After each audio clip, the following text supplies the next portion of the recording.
ناس كتير تعرف الحاج سيد متولي في الكوره وان هو بيدافع عن حقوق النادي المصري، لكن يمكن ما تعرفش مين الحاج سيد متولي مع اهله، مين الحاج سيد متولي مع الناس البسيطه، مين الحاج سيد متولي الانسان زي ما التقرير قال.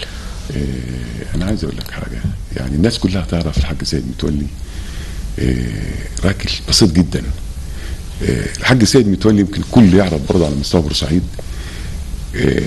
يحب يقعد مع الناس وياكل مع الناس. يعني هو كان ياكل الحاجات البسيطه جدا، يحب ياكل مثلا لو حسام بيقول لك ايه، هو يحب العيش والطعميه والفول، واخد بال حضرتك، يحب يقعد مع الناس عيش والجبنه في اي وقت في قهوه بتاع ترابيزه وياكل معاهم ويقوم. العيش الناشف يحبه، يحب يتعامل مع الناس، ما يسيبش فرح اللي بروح ليه، ما يسيبش واحد.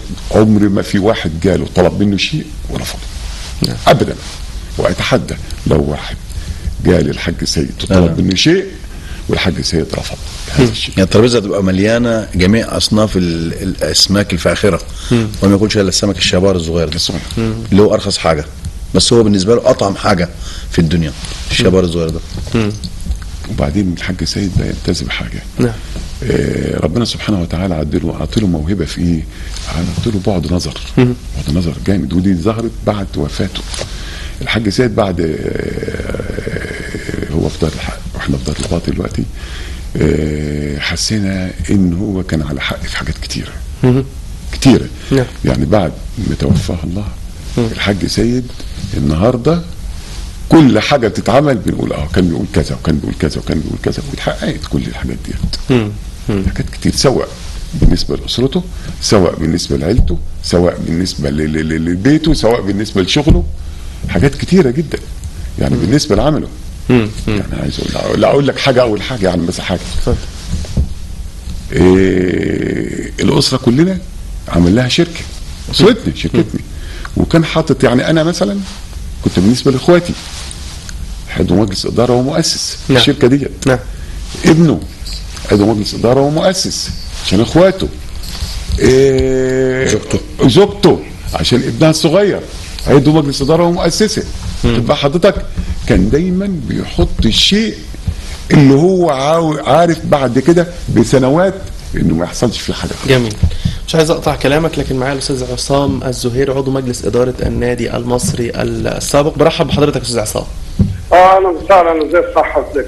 تمام الحمد لله. تحياتي الحاج ابراهيم متولي والكابتن حسام غويبه. طبعا اخواتي واهل الحاج ابراهيم والكابتن حسام. الله يخليك يا باشمهندس. الله يخليك. باشمهندس، واحنا بنتكلم عن ذكرى رحيل الحاج سيد متولي، ذكرياتك مع الحاج سيد متولي. الحاج سيد متولي رحمه الله عليه من احسن الشخصيات اللي انجبتها بورسعيد. نعم. ومن احسن الناس اللي اداروا النادي المصري باخلاص، وافنى كل حياته وعمره وماله خدمته للنادي المصري. نعم. الحاج سيد متولي ما يتكررش ولا يتعوض. نعم. ربنا يرحمه وذكراه فضل مدى الحياه في قلوب البورسعيديه كلهم بلا استثناء. نعم.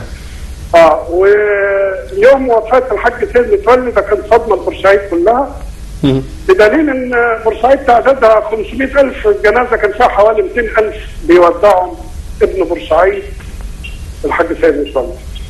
هو بالنسبه لي اخويا الكبير وابويا، ولان انا عشره معاه من السبعينات، ولان كان تربطنا علاقه اسريه مع والدي رحمه الله عليه مع الحاج سيد. نعم.